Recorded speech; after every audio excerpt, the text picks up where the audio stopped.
शेंद्री फाट्याजवळ गाडी उभा करून उभ्या असलेल्या सेवानिवृत्त केंद्र प्रमुखाला एका छोट्या हत्तीनं जोरदार धडक दिली। हा अपघात 4 जानेवारी रोजी दुपारी 1:30 वाजेच्या सुमारास घडला असून या अपघातामध्ये छगन विठ्ठल गवारे वय वर्ष 61 राहणार संभाजीनगर अलीपूर रोड बार्शी हे गंभीर जखमी झाले होते। त्यांचा उपचारादरम्यान मृत्यू झाला आहे। छगन गवारे हे सेवानिवृत्त झाल्यानंतर शेंद्री शिवारातील आपल्या शेतीकडे जात असताना रस्त्याच्या कडेला गाडी लावून मुलाची वाट बघत थांबले होते। याच दरम्यान MH13 DW 7665 क्रमांकाच्या छोट्या हत्तीनं वाहन हायगाईनं चालवत जोराची धडक दिली।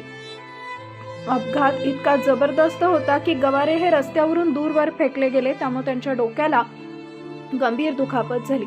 त्यानंतर त्यांना तातडीनं जगदाळे मामा हॉस्पिटलमध्ये उपचारासाठी नेण्यात आले होते। तिथं उपचारादरम्यान त्यांचा दुर्दैवी मृत्यू झालाय। या अपघातानंतर चालकाच्या विरोधात गुन्हा दाखल करण्यात आला असून या छोटा हत्ती वाहनातील देखील 4 जखमी झाले आहेत। यामध्ये वाहनाचं 50,000 रुपयांचं नुकसान झाले असून पोलिसांकडून अधिक तपास सुरू आहे।